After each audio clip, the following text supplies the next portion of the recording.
Derek Chauvin has officially been found guilty. Now, no, a lot of us were like, of course this is going to happen, but you really can't say that. You really can't say that because there's a long history of people, not just people, cops getting away with murder, even on camera. It's been on video before. So this really, and I think I saw something that this was the first time in the state of Minnesota that a cop was found guilty for killing an unarmed black man. So obviously that's a great result. I mean, everyone saw it with their own two eyes, right? If anything different would have came of that case, there would have been more demonstrations, like, very, very, and probably would have got violent. And it would have been hard to be angry at that because, like I said, everyone saw what happened with their own two eyes. So it's good. It's good that Derek Chauvin was found guilty. His defense was really shitty. But I mean, it's hard to defend that, right? It's hard to defend that. So he got found guilty. That's obviously a great thing.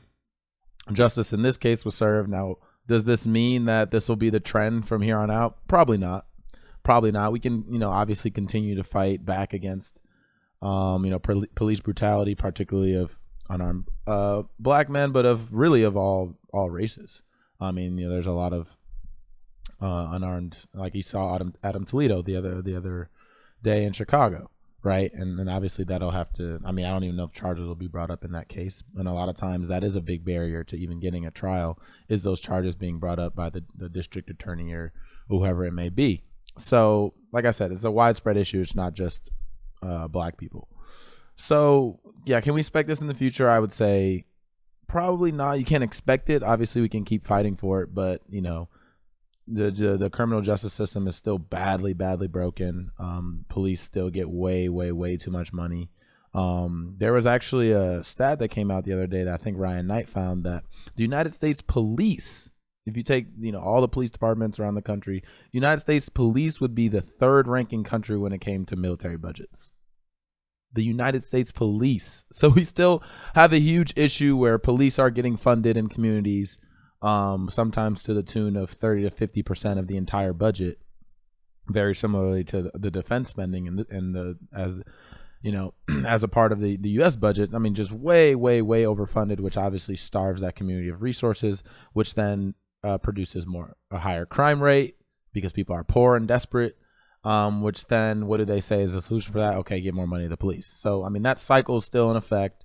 You still have a president, Joe Biden, who, after a whole summer of protests, said he was going to give the police more. So all these things are still, barriers to progress. So I don't want anyone to lose sight of that, but we can celebrate this as a victory.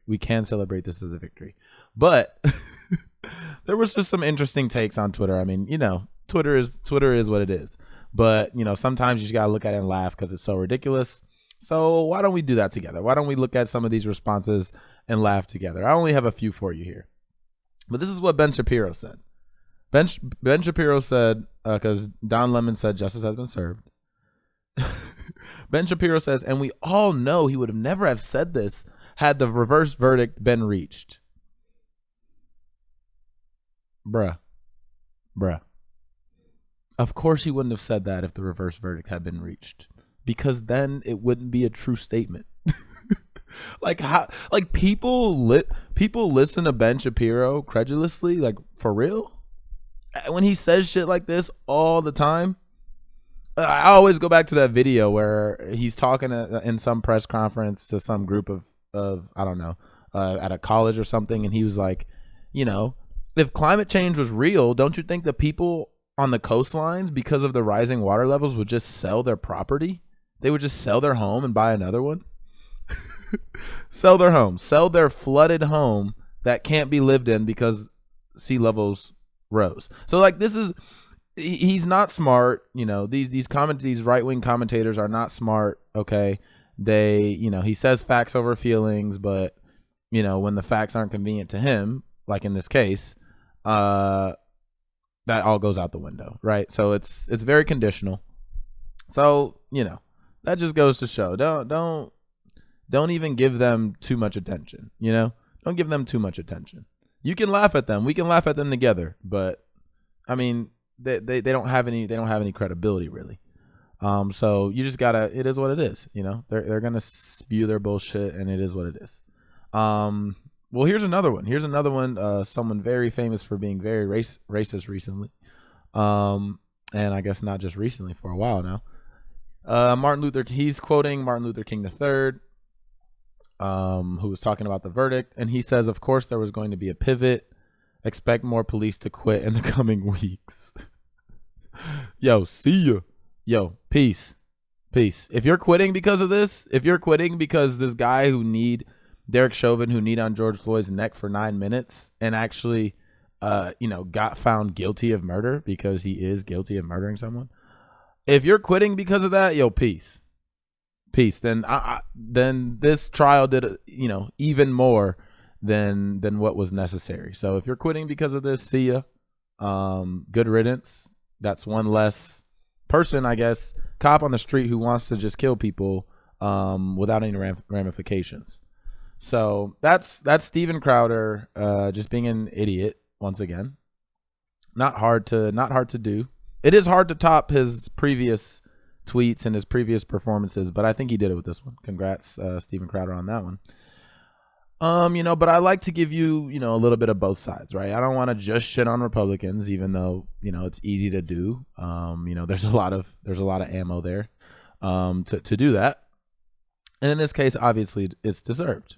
But I also want to show you what Nancy Pelosi had to say, because the Democrats, they always have to make everything a moment. They always have to have these sweeping and large, grandiose speeches. And so after the verdict, this is what Speaker Pelosi said. She said, "Thank you, George Floyd, for sacrificing your life for justice. Because of you and because of thousands, millions of people around the world who came out for justice, your name will always be synonymous for justice." And obviously you see Racism Watchdog, who great follow. This is the picture he had in response to that, of course, because Nancy Pelosi's out here literally thanking someone for getting murdered. Thanking a black man for getting murdered.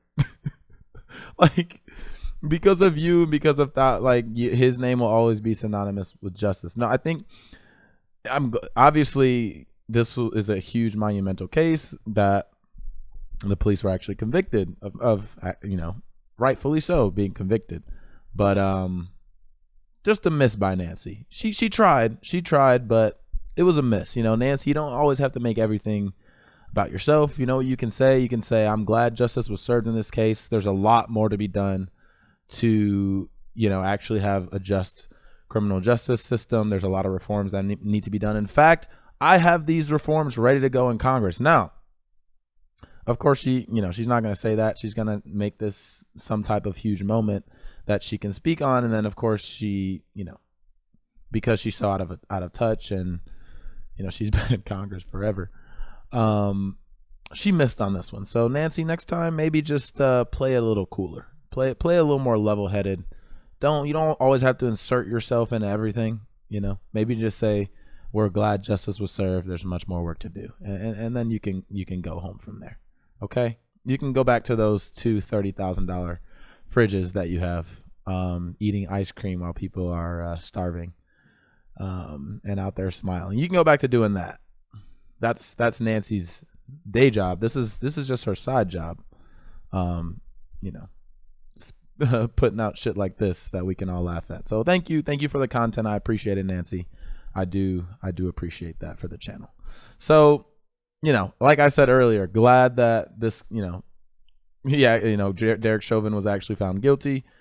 Doesn't happen very often. It's very, very good to see. And we have to keep fighting for stuff like this. The reason this was so clear cut, obviously, there's a video showing what happened, and everyone has seen it, but also the immense amount of public pressure, and a lot of times that's what it takes. A lot of times that's what it takes for these cops to even get charged. There's a huge barrier there, like I said earlier, to these cops even being charged, right? If they're not charged by the DA or the state attorney, then there's no trial, there's nothing, and they just get off scot-free. Kind of similar to what happened with Jacob Blake in Wisconsin, which is the reason why the NBA players boycotted the playoff game, was because of Jacob Blake, and that just one of many police shootings. And then that cop never got charged, so he's actually working back on the force right now. I think that just happened recently. He went back into work. So it's good. We need the public pressure. We need the public attention. But we really need them to stop doing this. We really need them to be defunded. We need to reallocate those funds to actually solving the root issue of crime, which is poverty. So glad this happened, but definitely a lot more work to do.